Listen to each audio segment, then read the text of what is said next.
All right, take two. We just recorded some of this podcast and then it crashed and now we're starting over. Fortunately, it was only a few minutes. But we are finally at the part of our story that still feels fresh to me, and haven't shared it with that many people. And so I'm a little nervous about that. Yeah. Yeah, this is going to be one of the more difficult pieces of content I think I've ever made. And there's two main reasons for that. One is that this stuff represents and tells a story of the most painful year or two of our lives. Yep, that's fair. And the second is the story is very complicated. And there's a lot of characters and a lot of timelines. And I'm really sensitive about trying to, I'm fine with just sharing our feelings, but I also want it to be accurate. And I don't want to just throw people and things under the bus, because I feel like it's just kind of the last thing we need is any misinformation. And I don't want to be responsible for that. So you'll have to have grace on me, if you don't mind me tossing out that phrase. Well, you don't have to, but it'd be nice. Or you can judge me. But some of these things, I've taken copious amounts of notes over the years to keep track of this stuff. But some of it's going to be off by a little bit. But I think you'll get a feel for, I don't think it really matters, actually, with the weight of the story. So if you're just joining us, this is episode 5. I can't believe it. And I want to just, you don't have to have listened to previous episodes. This is going to be the most interesting one. But I do want to do a bit of a recap, just so you know where we've come from. In our first episode of our story, we talked about how we were raised in fairly conservative environments. We went to Bible college and met at Bible camp. We saved intercourse till marriage. We tickled each other over VeggieTales. And we had our sights set on becoming missionaries. In episode 2, we talked about our early years of marriage, how I started playing professional blackjack, how we had the honeymoon from hell, how we attended Mars Hill, and we're just kind of living in this 1 or 2 bedroom apartment with all sorts of people living with us and just living this crazy life. And then part 3, we talked about how we kind of got kicked out of church A Presbyterian church. And how we had dedicated our lives to basically discipleship, and how we had moved in with families and had families move in with us, and we moved our family to Cincinnati and Portland, all for this idea of training people to follow Jesus's ways.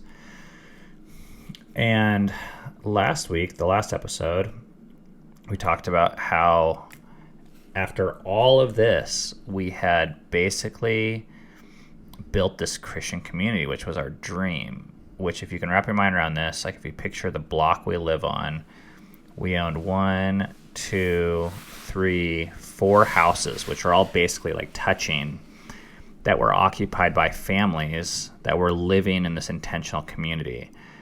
And we were unofficially leading it, mostly because we owned the houses. And then there was 1 or 2 or 3 families on the periphery that all lived within a block or 2 or 3, which were also kind of all involved in this community. And we're meeting literally 20 times a week for various activities and events that are just overlapping intentional community, very Bible-based, spiritual living. And we just got to the end of that segment, which was when we started our vlog, so let's talk about that. That was September of 2015. September 21st, 2015, we start this vlog. The beginning of the end. Now, we didn't know it was going to be a big deal, because it was very similar to everything else we had done. At least I felt that way.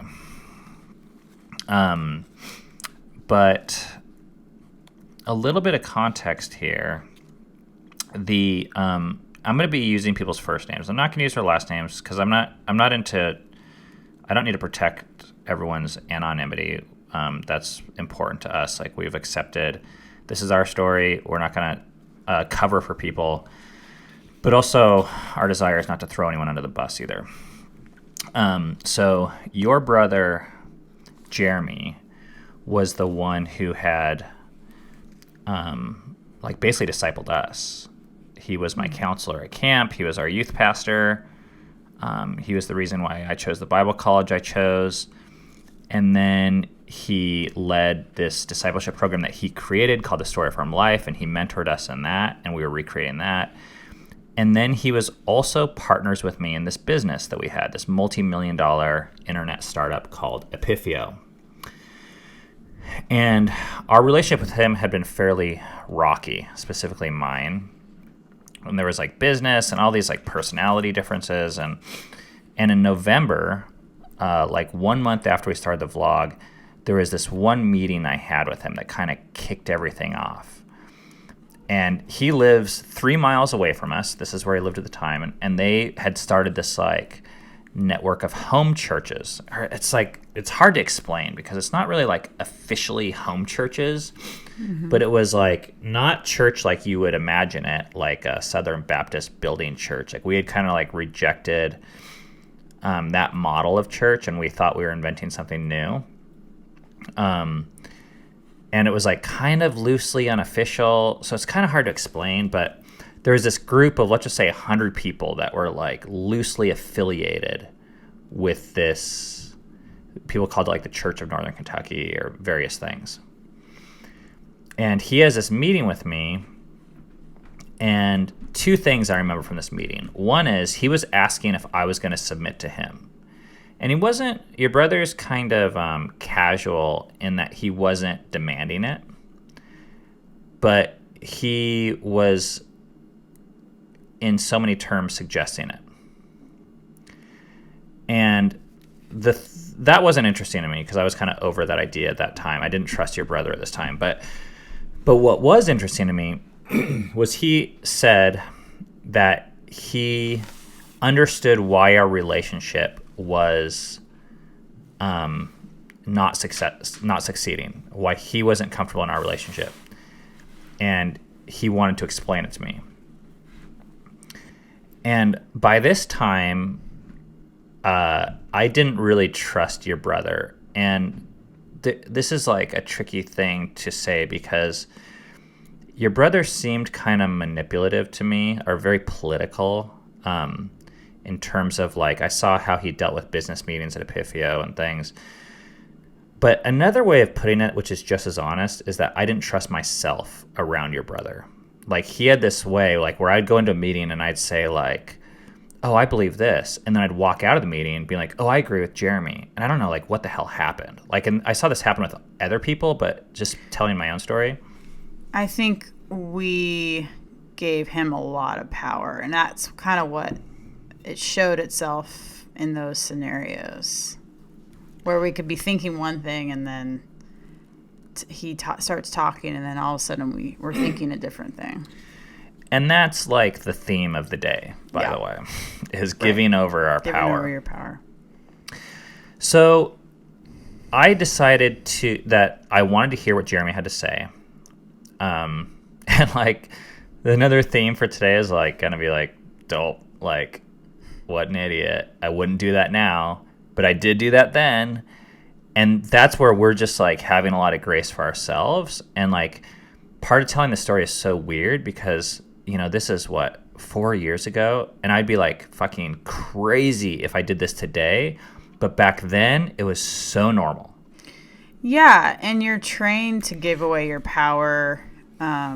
You're trained in these certain ways of thinking and relating to people that feel like it's you. Like, this is the most natural thing. So I do the only thing that I knew to do at this time in order to hear Jeremy, because I didn't trust him. I said, I want to have witnesses around when you share this information with me. Because it kind of came out, it was going to be a little bit heavy duty is what I kind of anticipated.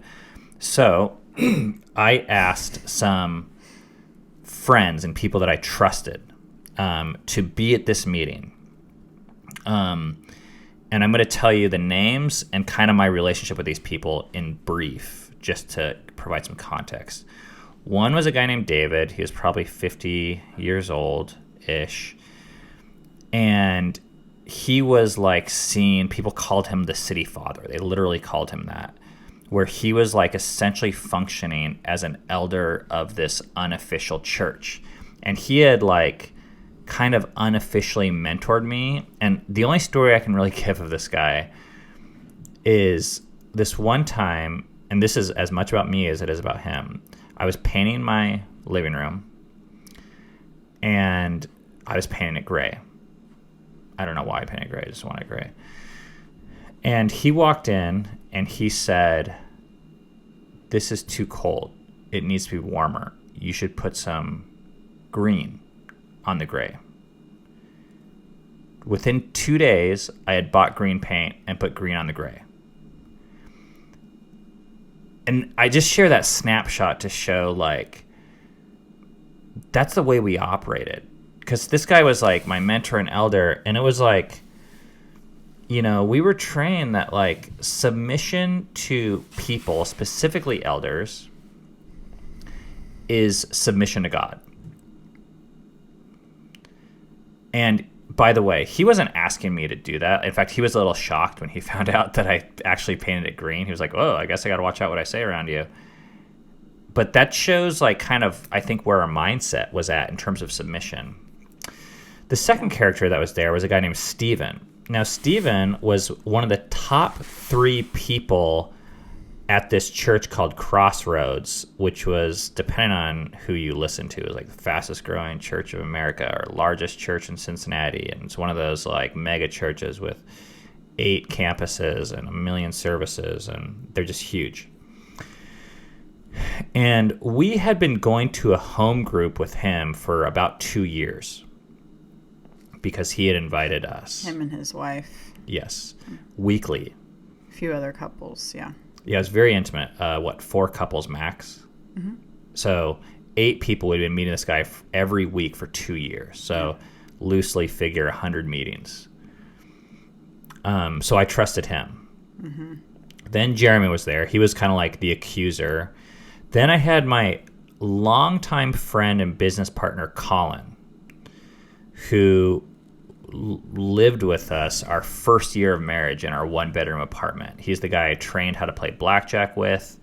We traveled the world playing casinos and went on our anniversary trip. Like, other than Jeremy, we had the most history with Colin. Yeah, I mean, we lived, like, we bought houses next to each other and raised our kids together. Yeah. Then there was probably my best friend at the time, Sonny, who was a guy that lived 2 doors down and went to Bible college with us. And he was probably the main player of, like, he was probably my primary closest friend and advisor. And, I mean, he was one of the people we're probably meeting 20 days a week with. He's teaching Bible out of our... 20 times a week. 20 times a week. He was teaching Bible out of our attic twice a week to our kids, and we're going on family vacations together, all that kind of stuff. Okay, so these are the 5 people that are at this meeting. And this meeting, you know, one thing I'll say is that Sonny, going into it, gave me some advice that I listened to that now I regret, but I didn't know this at the time. He said, find what you can agree with and just focus on that. And I think that was coming from that same belief that it's more holy or better or more Christian to submit to your authority. Absolutely. Mm-hmm. And I took that advice. So I went into this meeting. This is December 21st, 4 days before Christmas. At Stephen's business. Fuck, 4 days before Christmas. Yeah, great timing. Merry Christmas. I go into this meeting with this mindset. I'm going to try and agree with whatever I can. What can go wrong? So I walk in this meeting, and Jeremy produces this this stapled pieces of paper that I still have a copy of. 6-page document. And his beef with me is that I have pride, which might sound like no big deal to you if you're not from a religious background or biblical persuasion. But that, in our world, that was like one of the major sins. It's like the worst thing. Yeah. I mean, because there's all this talk about, God opposes the proud and gives grace to the humble, and Jesus was humble, and God is humble, and the way you meet God is by being humble. So to be proud, I mean, it sounds kind of ambiguous and not like that big of a deal, but it actually is the biggest deal. It's almost like where all other sins stem from. Yes. Mm-hmm. So it's the big guy. So he gave this copy to everyone, and this meeting was this group proceeding to read through this basically case or accusation of pride. I think it was like 5 or 6 points. It was like you were being fucking prosecuted. Oh, it totally was. It was absolutely that. Yeah. Wow. With these like kind of Bible verses attached to each point. Now, a couple interesting points, which at the time I wasn't able to think on my feet. I didn't really make these observations until later, but some interesting things to note about this document. One, there wasn't any personal stories about me and Jeremy, which is what I was expecting. And there wasn't even behaviors that he attached these pride accusations to. I think there was, generally speaking, because one of the things I think we need to mention now is everything in the community was not hunky-dory. Right. Yeah. Things had started to like get messy. Ish. I mean, the way it worked, and this is what I've seen actually with a lot of Christian communities, is that everything was really happy there. But there was an expiration date to the relationships. Relationships would only last so long with a lot of people. And while there was 5 or 10 families that were really happy at the nucleus, there was a history of 5 or 10 families that had come and gone, and when they left, they were hurt. And we weren't really on speaking terms with them. Or at least there was friction or tension. And we always just kind of thought, well, there's 5 or 10 families that are happy here. It's not a perfect fit for everyone. Well, and we could feel the like tension in the past relationships, but I don't think anyone ever came and talked to us about it. Well, and even if they did, we just kind of assumed this is your problem. Because we were on a mission from God. And like I said, anytime you looked around, you could kind of pull the majority, and the majority was in favor of what we were doing at any given time. And the way it worked is some relationships would people would be like, oh, I don't really like this. I don't really feel into this community thing. So they would kind of like drift away, and we'd be like, okay, like I said, it's not for everyone. No big. But these families started to, like this body count started to accumulate if you actually focus on it, which we weren't focusing on it. But it wasn't possible to ignore. So I was like really trying to figure out, why are these people not like, it didn't seem like a sustainable, I mean, if you look at it from a business perspective, it wasn't a sustainable business model. Like you're mowing through customers basically with no repeat business. And like people would last 1, 2, or 3 years. But after like 3 years, like there was a single girl named Julia that kind of like went through, like there was single friends that we had that didn't really like fit into it. It was like pretty specific.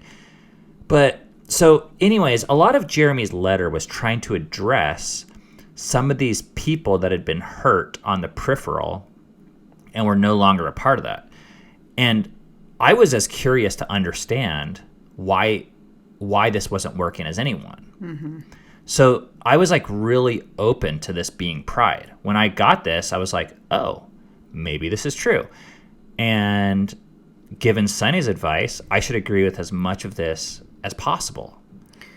For a second, I want to just step back and say, just point out what's probably obvious to a lot of people, but some people might be asking, so why Ben? Like, why are they just focusing on Ben and not Cammie?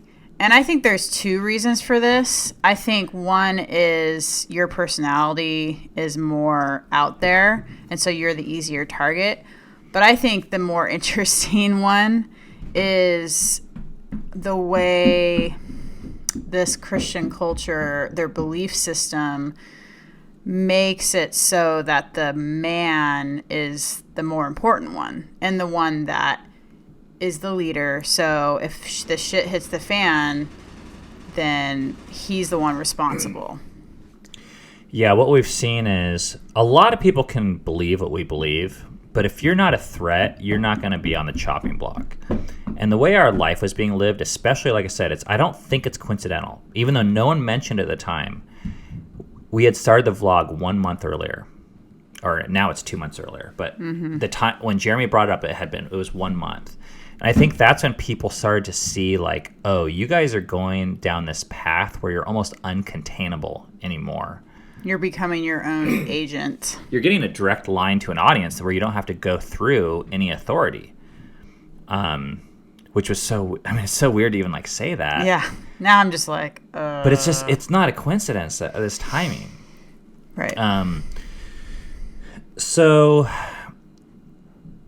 another thing I want to say about pride in this meeting was, in our branch of Christianity, the worst thing ever was sin. There was just this emphasis on sin came into the world and Jesus saved you from sin, and sin will keep you from God. So you need to get rid of the sin and find the sin and repent from the sin. And, hear about, if other people know about sin, they can tell you. And if you see sin in other people's lives, you should tell them. Yeah. So in a way, like when Jeremy says there's this sin, I'm like, sweet, like, let's hear about it because I want to get rid of the sin. And I didn't even in a way it was threatening, like maybe to my ego, but my spiritual drive, and this is why we spent so much time giving you guys the backstory, you guys, like we had sacrificed our entire lives to this point, moving our family, like even like being willing to give up our lives literally for what we thought God wanted. And that hadn't really changed. So now it's like some dude is telling me their sin. I'm like, big fucking deal. Like, my ego can handle it. Let's go. Like, if there's sin, I want to know and I want to deal with this. But oftentimes the sin was ambiguous and subjective. Maybe all the time it was subjective for people. I mean, to even believe sin exists, but we definitely did back then. So of these 5 or 6 points that were brought up, like we read them in this group and the guys kind of like asked me, okay, what do you think? And I say, like 2 or 3 of these I don't really agree with, but 2 or 3 of them I agree with. And if you read these points, they're so general. Yeah, it's so vague. It's like anyone maybe on the planet Earth could have some of these. Like, oh, absolutely. It's not. It's unavoidable. If you're human, you have a pulse. So it was kind of a catch-22. But once again, I wasn't afraid of being faced with sin, so I owned up to 2 or 3 of them. Yeah. Well, we still like wanted to stay in a club, so you were just like, yeah, tell me what it is, like. And I guess I should say, you weren't really invited to this meeting, at least by me. We talked about it, but we didn't really think you could handle it. And maybe I couldn't have at the time.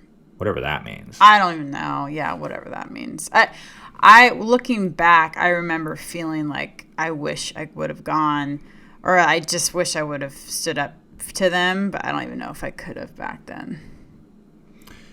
I'm not sure. Okay. So then David, the spiritual father, city father, the older 50-year-old guy, he was the oldest guy there, he kind of like volunteered, and everyone kind of like had this quorum of agreeing that he would oversee this process of my restoration or my repentance. Repentance being making this right and apologizing and, confessing to God and people until this thing got fixed. And I agreed to this. And this is what, when we get to the end of this, guys, I'm going to, the emphasis here, it'll be easy to focus on how many villains there are and what was done to us. But besides just not being, it's not that interesting to me, like, to villainize these people that can't even defend themselves on this podcast. The thing that's more interesting to me is talking about the decisions we made and why to submit to these people. Mm-hmm. Because that's actually within our control. And I actually think there's a lot of people raised in a spiritual community that's the thing they should be focusing on, not, the bad guys out there, but how we're complicit in this process. Because that's the only way you're going to change or break that cycle in yourself. Yeah. And I just realized we are not going to be getting through this tonight because I have 3 pages and we're in like the first 2 points. Okay. Oh, well. Let's keep rolling. So that's depressing, but that means I have to spend 2 or 3 weeks on this shit. Okay, so the agreement that we made leaving, that I made, was that I would spend 1 week quitting work, quote unquote, which at this time was the vlog. That's not ironic at all. Yeah, it's weird. But yeah, so they said, we think you should spend 1 week without distractions, just asking God, to show you this pride so that you can fix it or whatever. So I locked myself in the attic for a week. I came down, like, this is from like 9 to 5, basically. Took Bibles, listened to sermons, like memorized verses, read a Christmas Carol or something. And it was actually like kind of cool. Now, to some people, it wouldn't be a big deal to take a week off the vlog, but we started September 21st, and like we did 2 weeks where we did 3 days a week, and then we went to 5 days a week. And we were just learning. I'm learning Final Cut Pro. This is like a new passion project that there's so much resistance on. So I was like super committed to not missing a day for anything. And some of these days I'm spending 4, 5, 6, 7, 8 hours editing. Mm-hmm. So now all of a sudden, we weren't getting paid. We weren't making a penny off of it. But so we're giving it up for a week, which isn't a big deal in a way, but in another way, it's like, what if someone asked you to quit your job for a week? The thing that you're spending all your energy and time into and that you care the most about, it was a really big deal. Yeah. So, but then get this. So I finish this week, I email everyone, and I say, hey guys, this is what I concluded after this week. Or I emailed David, and I said, I think there's some pride here. These are the things I observed about myself. These are the things I plan on changing. And some of the things were like really kind of true, and some of them were kind of reactionary. Like, one of them was like, I felt like I should like start hanging out with homeless people more. I actually did that for a while, but I forgot about that. But anyways, I came up with this list and I emailed it out, and then they said, well, we noticed that you were on Instagram during that week, because I had made like 2 or 3 posts, or I don't know. They're probably still on my account. So you didn't really listen to us and take a week off. We think you should spend another week. So guess what? I did it. Because I'm like, well, this is what you got to do. And I got to make these people happy or submit to them.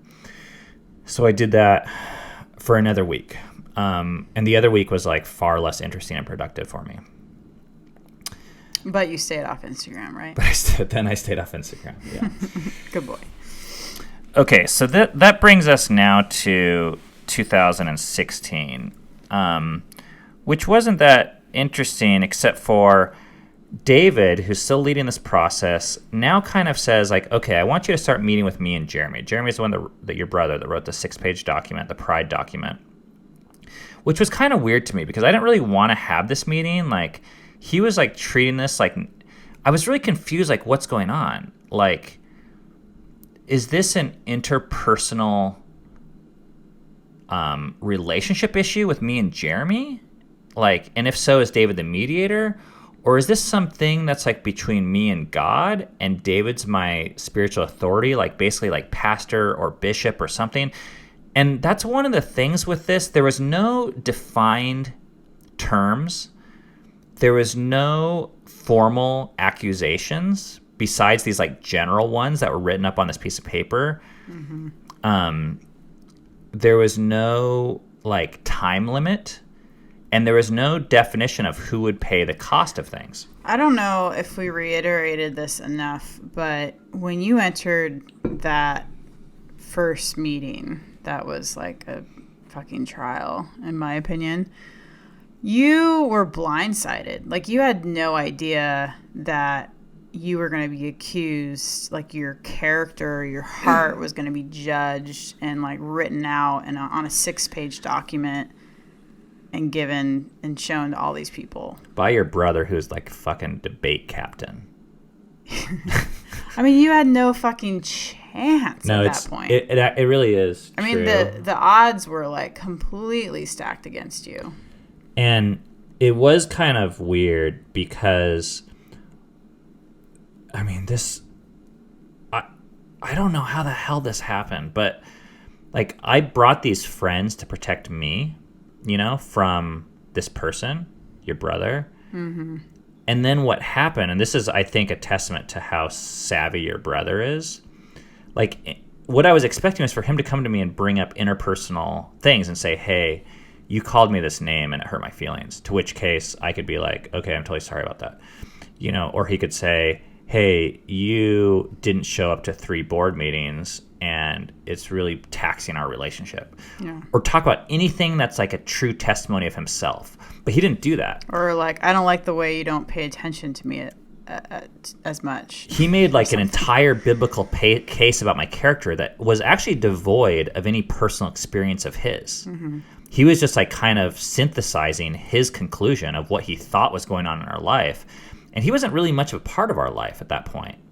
So in a way, like the meeting it switched very early on when he passed out this document. And I was involved in a trial when I thought, and I was on trial.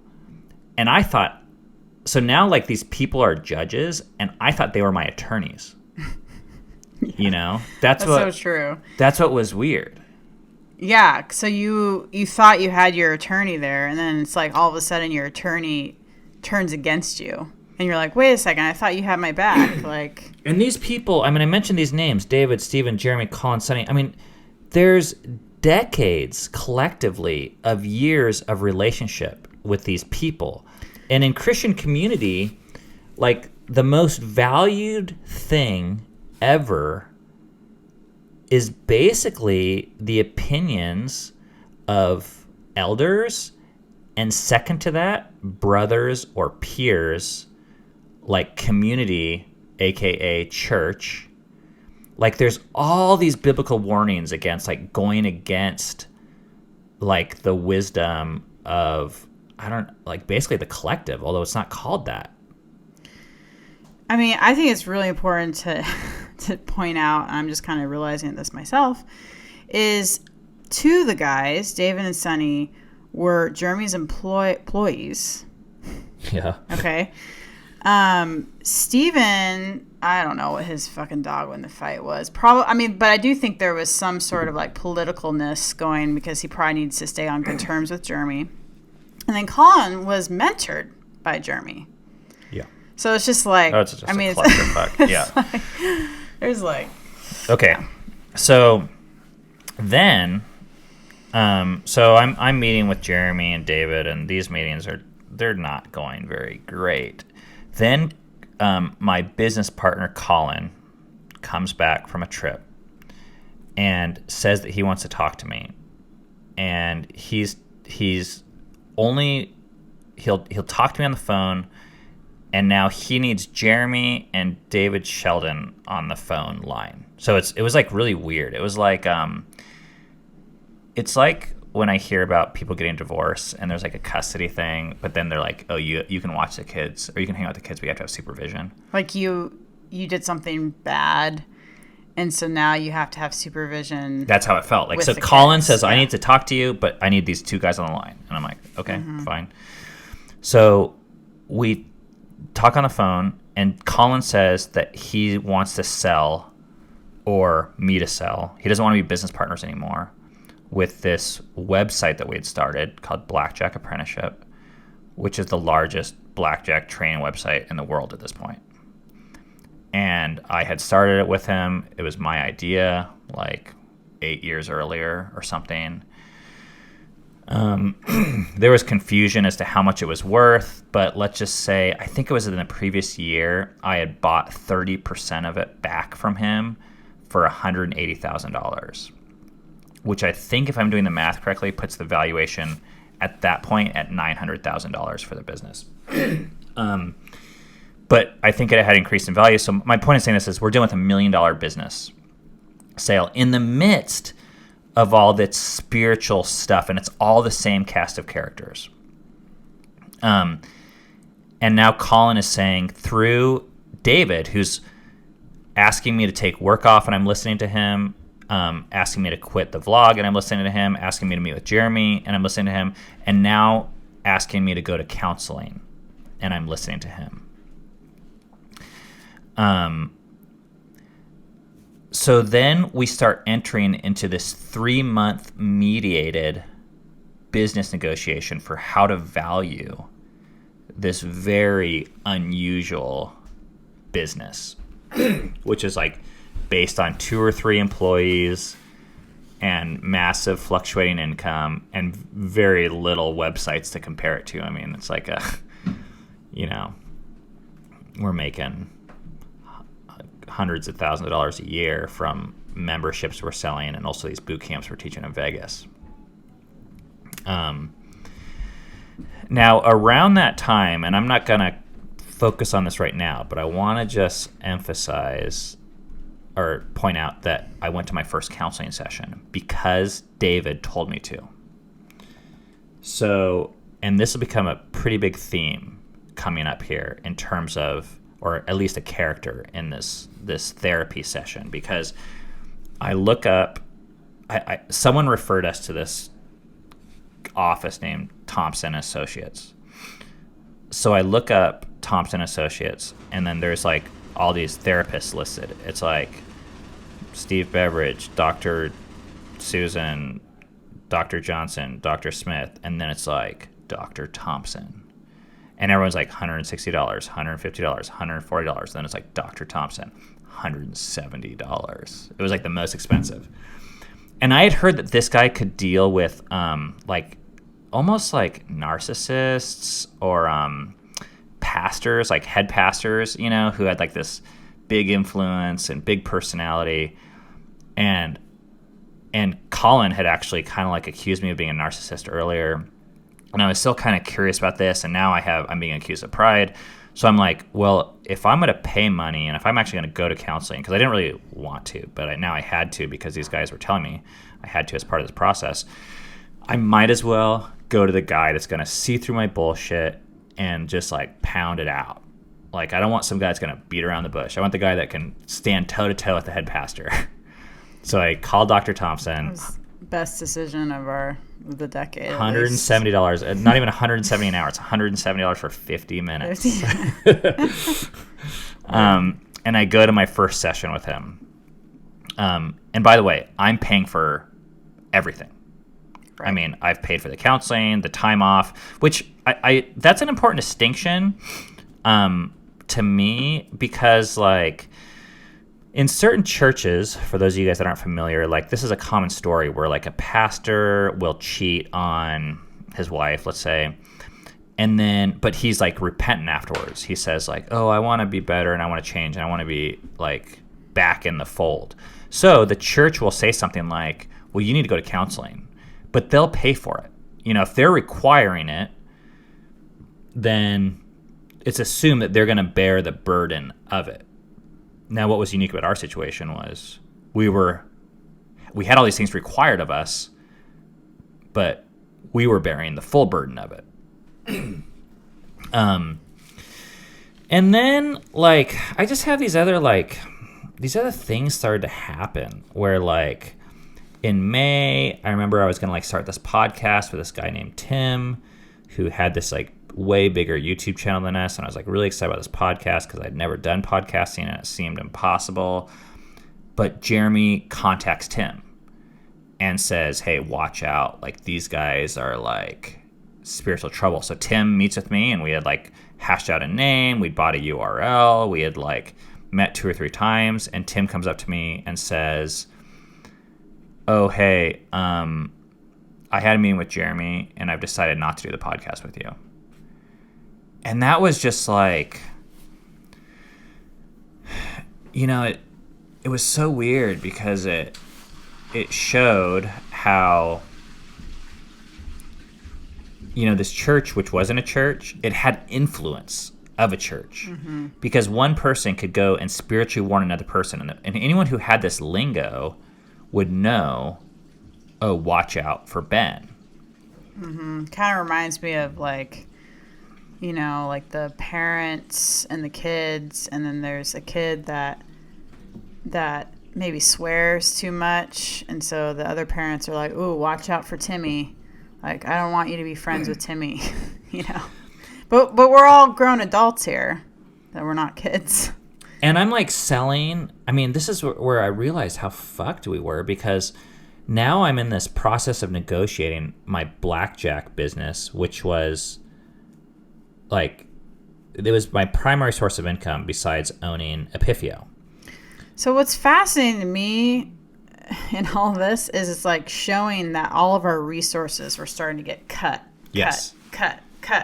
Like, and that was part of the excommunication. Like, that's what you do. Like, but the crazy thing was we were doing everything they were telling us to do, but yet it wasn't enough. And we hadn't been excommunicated. Yeah. So the blackjack business is on the fritz, getting sold. Then I'm, like, starting this podcast, like, and Tim's all telling me how they, can make money, and and now that gets cut off. And I started to get, like, pretty paranoid at this point. I'm like, oh my gosh, like, we have to start keeping everything a secret. Yeah. Because everything is one phone call away. Because all of our friends, every relationship that we had invested in, and the people that we had moved our family across the country for, were all a part of this community. Right. They're all tied in somehow, somewhere. I mean, it was deep. And we didn't know how deep it was until we started to get extracted, because this is, like, our friends, our mentors, our coworkers, our business partners, our kids' friends, our family members. Yeah. And then it's also like, oh, your brother, the guy that mentored me and my current business partner, is going around and talking to other people and warning them about me. And I don't even know what he's telling them. That's the nice way of putting it. Sabotaging your reputation. Yeah. So, man, this stuff wears me out to talk about. Where are we at? We're at June 9th. What happened on fateful June 9th? Okay, so this is... I am not sleeping for the first time in my life. I'm having not nightmares, but insomnia. Yeah. I wake up at 3 a.m. and can't fall asleep. I have never, ever, ever had this in my entire life. Anxiety. Mm-hmm. I don't know what to call it. I mean, it's almost embarrassing to even talk about, because I just never consider myself, like, fazed by shit. And in this time period, I'm just worn out. So finally, after, like, negotiating for 3 months with this business, which I thought was being grossly undervalued, this blackjack business. But we had arrived at some number that was like $14,000 apart. I have written down, I think it was like 200 some thousand bucks or something. I said, if we don't close on this business deal by Friday, I need to take a break until September. So take June, July, and August off of this negotiation, because we were planning on traveling to Washington, and just being a part of these emails with all these third parties and going to counseling and trying to meet with Stephen and Jeremy and being like spiritually critiqued was like, I felt fucking exhausting, so worn thin that I just felt like I was at the end of my rope. And I had like, I never felt that way before.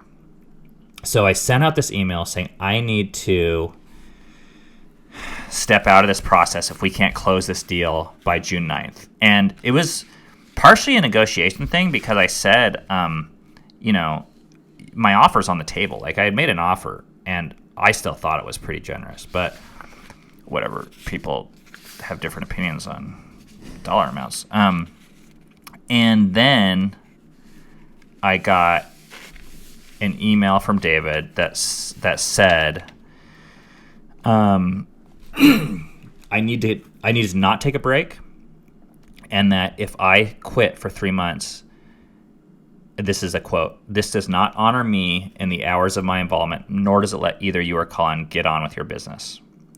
So he basically ordered me to not. And this is where, once again, it's one of those moments where you could look at him and you could be like, what a fucking asshole, tyrant, whatever. And I think it was actually extremely unfair, because he was not a good arbitrator. He was acting like Colin's attorney. And he even said, like, he viewed his role as like Colin was like weaker and needed defense and all this. But once again, I made the decision to submit. And I did feel like I had to, but it was my choice. So... yeah. I mean, I think there was so much on the line, it felt for you like the main thing was like staying in the club, and I use the word club. I think for us back then, it was so much more than just a club. But I mean, I just see like the way he responded to you, and I'm like, are you 10? And is he your dad? Because that's like how he's talking to you. Yeah, but and I want to, we can see that now, but one of the things I really want to do with this podcast is to paint a picture of what it's like to be on the inside. Yeah. And how it felt while we were there. And yeah, you don't see that. Submission never goes away. You don't get to the age of 40 and then you're told, oh, you make your own decisions. No, if you're a part of a church, you will always have elders over you. And I think a lot of churches are really lackadaisical about those terms, and they don't really define how much power they have. And it's kind of in everyone's best interest. Well, it's in the church's best interest that they don't define that. But when push comes to shove, like what the fine print says and the way people interpret the Bible, and we have discovered this because we live our life on the edge and we push envelopes, like not even on purpose. It's just kind of like what we've done. Because I never set out to like raise hell in northern Kentucky. We were like doing our best just to keep our heads down and live on our block.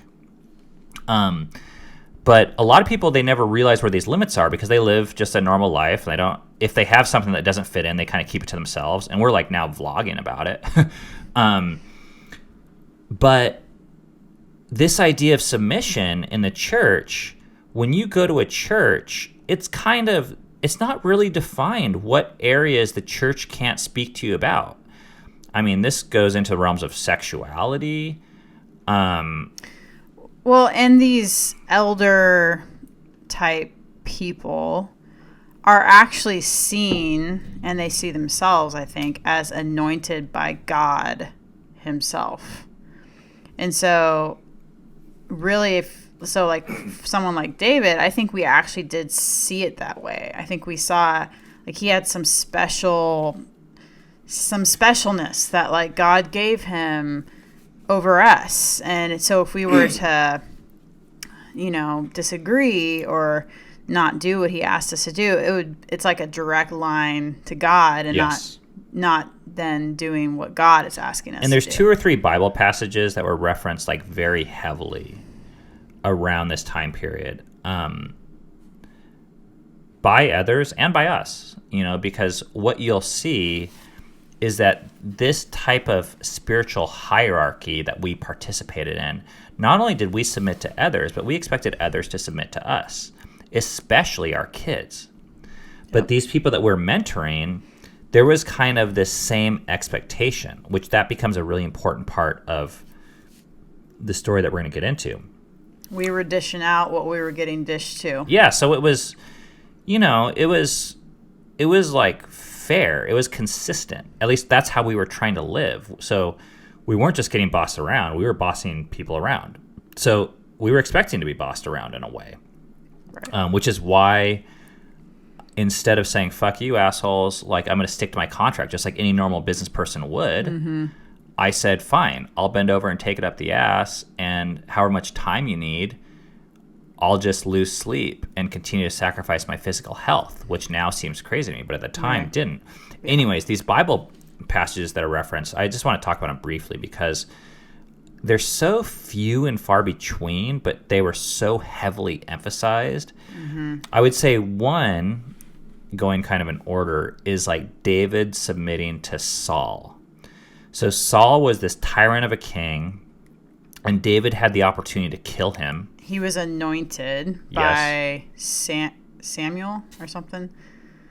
You're fucking turning this into some Bible study or something? I don't No, know. I'm just saying that's important because, like, again, it's the anointing that you see, like, that they're special. Go on. So David had the opportunity to kill Saul, and he didn't, even though Saul was like this, like kind of a modern day or historical Hitler type of guy. And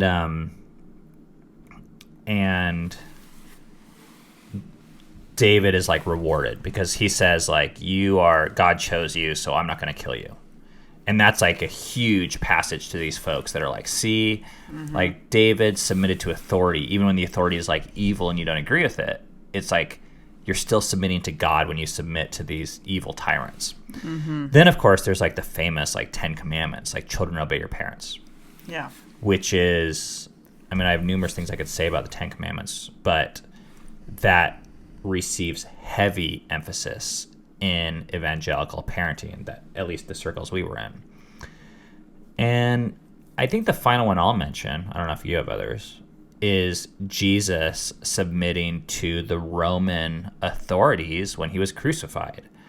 People point to that, and you can also toss in Paul in there probably, who went to jail a couple times. But they, here you have the most powerful dude in the universe who could fight the most oppressive government in history by Christian accounts, and he doesn't. And he submits to God the Father. So you have Jesus, who, like the famous Philippians 2 passage, like humbled himself and made himself man. And so that submission thing is just pounded into you. It's like whatever your intuition is, whatever your gut is, whatever you think justice is, it's not as important as submitting to authority. So that's our playbook through all this. Yep. So finally, we are traveling now, driving across the country to Washington, our home state, to kind of, it's like our annual trip. And I am so burned out from this that I go on to make the worst business offer of my entire life. And I've made some bad ones. Asking about the $180,000 ferries in Africa someday. Or there's the $25,000 coffee shop startup in Seattle that never happened. Anyways, I have blown some money. This is the worst financial decision I've ever made. But this shows you where I was at. Because here I spend, let's see, from March to July.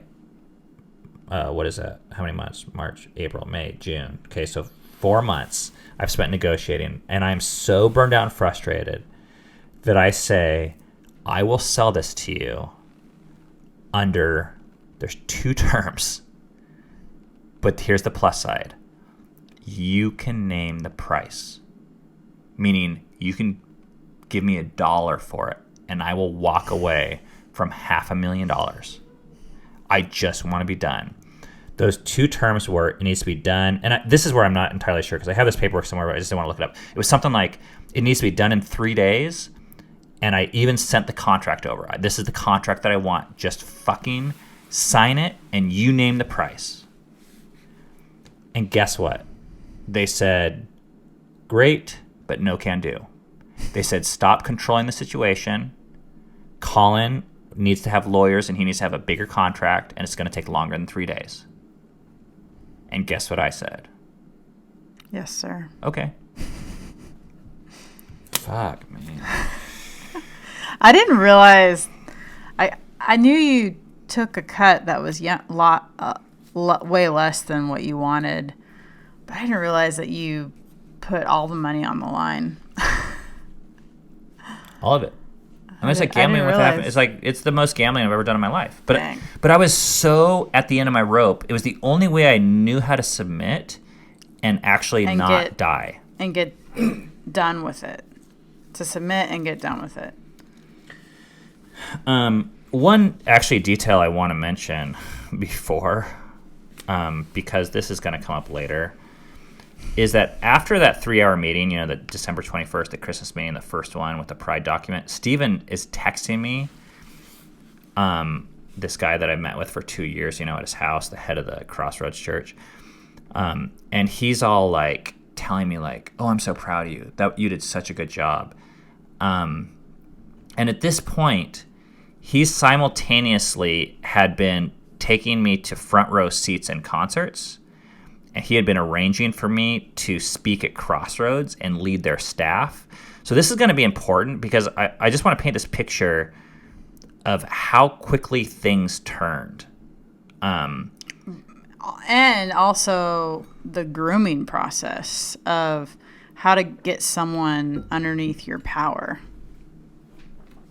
Yeah. Okay, so gee whiz, we're at 57 minutes. So we are going to... wrap this up. Yeah. So on August 18th, 1 month after I said I wanted it to be done in 3 days, the Blackjack Apprenticeship business contract was signed and closed. Not with my contract that I gave, but with a contract that Colin provided that I was told I should sign by Stephen.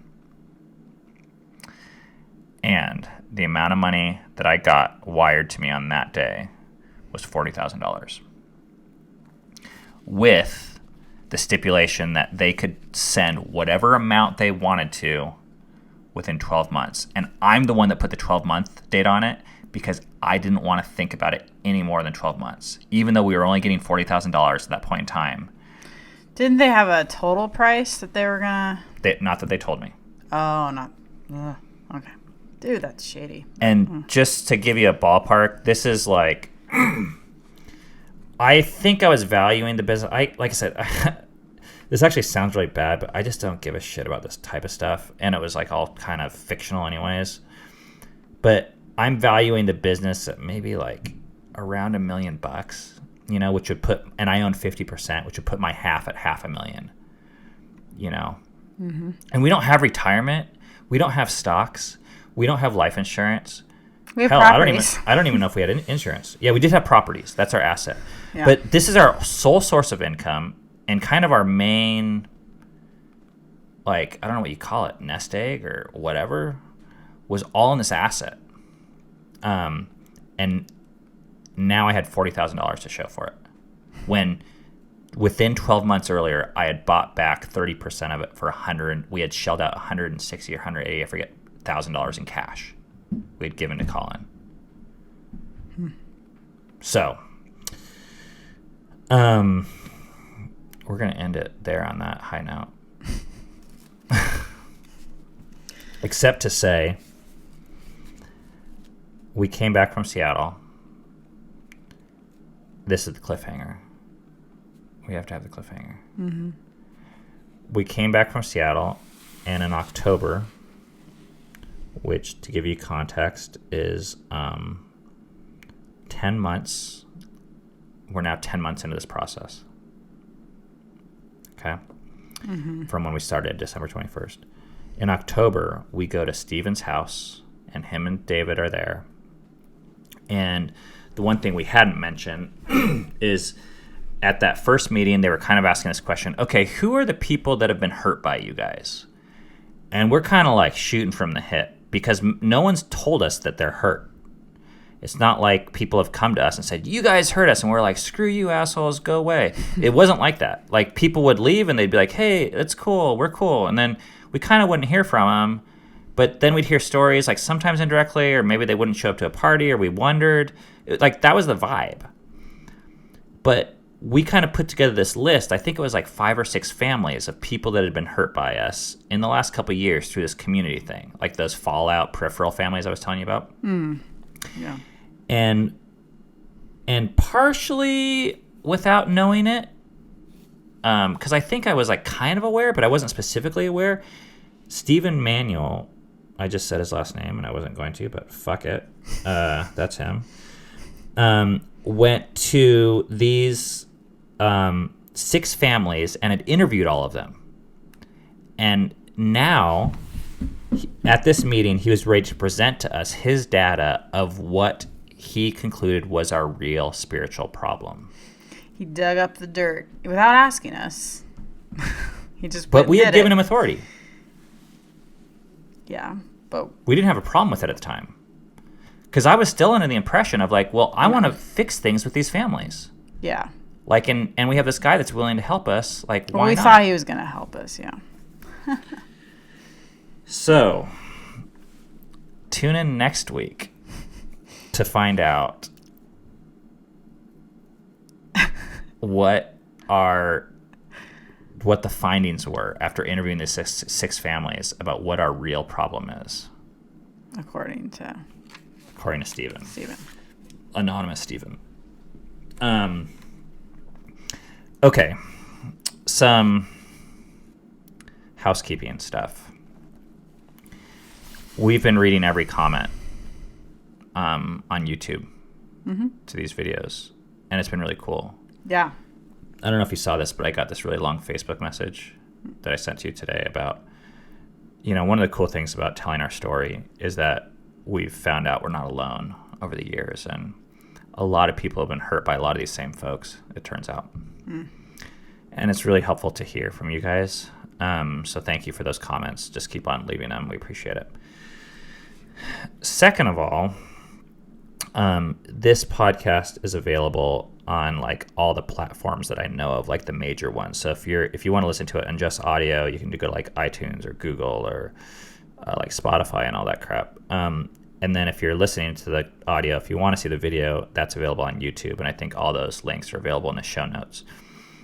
Third of all, people have been rating this podcast. I think we have like 11, if I remember, like 11 reviews.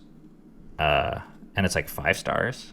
Aww. So we're like, we've got it made, I think. It's nice. Pretty much. It's very nice. And finally, we have not asked you guys for anything in this podcast. In our Fight for Together podcast, we have this thing called the Chair Fund, because if I could just paint a picture right now, we're sitting in our basement, freezing my fingers off because we can't use the heat, because if we use the heat, It's too loud. it's right next to our microphones, what's that thing called, the furnace? Yeah. So, and then we're sitting on these lame-ass wooden stools. It's just a wooden stool, and I don't want to complain because it's nice to have a stool, but it hurts after an hour. Like, I stand up and it hurts. So we have a chair fund for those who are interested in contributing so that we can get some nicer chairs. If you would like to contribute, those links are below, like Venmo or PayPal or Patreon or whatever, but we appreciate it. But there's no pressure. Like, if you don't want to do it, just keep on listening. Thought about a joke of doing a Kickstarter to earn back our money that we gave away. Oh my gosh, yeah. Kickstarter for $300,000. People be like, that's weird. But here's why this is important: is the Herman Miller website right now is 15% off, and I'm going to buy us some fancy chairs. I think in the next 2 or 3 weeks. That's why I wasn't going to even mention it on this podcast for the first 50 episodes, but then I was like, fuck it. If you guys want to give, there's your chance. If not, peace out. We appreciate it. You just listen in. That's all. So next week we are going to share with you guys what we heard at the meeting, and I'm anxious to hear you guys' comments about if any of this resonates with you all. Thanks for listening. We'll see you guys next week. Peace out.